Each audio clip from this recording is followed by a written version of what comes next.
Imagine standing in a quiet village at dusk. The air is heavy with the scent of wood smoke. A dozen small cooking fires flicker in the doorways, painting the scene with warm orange light. But behind that beauty lies a hidden cost, to the forests, to the air, and to the health of those who breathe it every day.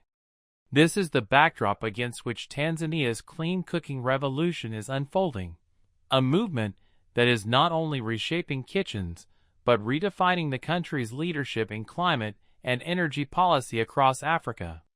For generations, Tanzanian households, especially in rural areas, have relied on firewood and charcoal as primary cooking fuels. Around 89% of households in Tanzania still depend on these traditional fuels. Indoor smoke from open fires contributes to acute respiratory infections, the leading cause of death for children under 5 in many developing countries. Women and girls often spend several hours a day collecting firewood, which limits time for education or economic activity. The environmental cost is steep: deforestation, biodiversity loss, and increased greenhouse gas emissions. It's not just about cooking. It's about health, gender equality, environmental conservation, and economic opportunity. Enter President Samia Suluhu Hassan, Tanzania's first female president, who has taken this issue from the margins to the main stage of African policymaking. In 2024, at the Summit on Clean Cooking in Africa in Paris, President Samia co-chaired discussions with international leaders, calling for bold commitments. She urged African and global partners to see clean cooking not as a luxury, but as a right. Her words resonated not just in Tanzania but across the continent. Under her leadership, Tanzania now chairs a new African Union subcommittee on climate and energy. The clean cooking agenda is tied to Africa's role in climate negotiations, especially ahead of major global summits like COP30 in Brazil. Tanzania's National Clean Cooking Strategy 2024 to 2034 is one of the most comprehensive in Africa. Core goals: achieve 80% clean cooking access by 2030. Completely phase out wood and charcoal in public institutions.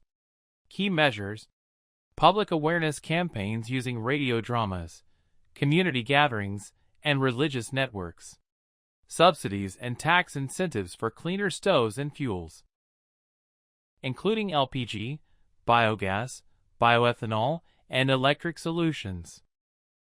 Support for entrepreneurs to design culturally acceptable and affordable stoves. Establishment of a national clean cooking fund with an estimated $1.8 billion budget over 10 years. This isn't just about importing technology. It's about local innovation, from clay stove makers in Morogoro to biogas digester projects in Arusha.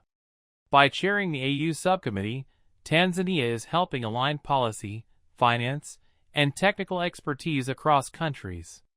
The aim is to develop shared standards for clean cooking products, secure regional carbon financing mechanisms, equip African negotiators with strong data and strategies to demand climate funding.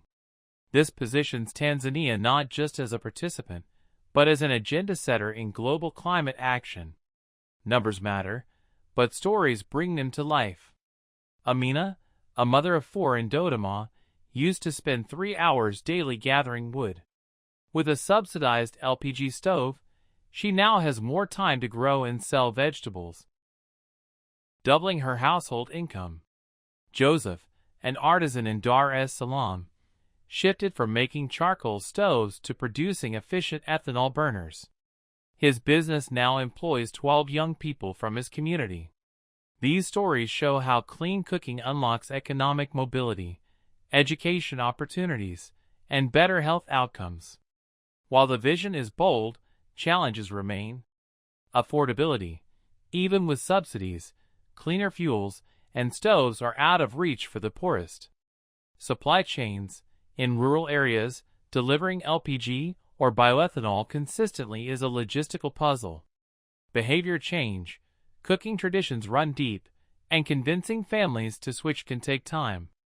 Addressing these requires a mix of policy persistence, private investment, and grassroots advocacy. If Tanzania reaches 80% clean cooking access by 2030, it will not only save millions of lives and hectares of forest, but also set a precedent for how integrated policy, leadership, and community action can tackle a climate challenge. In every home where the air is clean, where children breathe freely, and women have time to pursue their dreams, the revolution has already succeeded. Tanzania's clean cooking story is not just about technology. It's about human dignity, environmental stewardship, and African leadership on the global stage.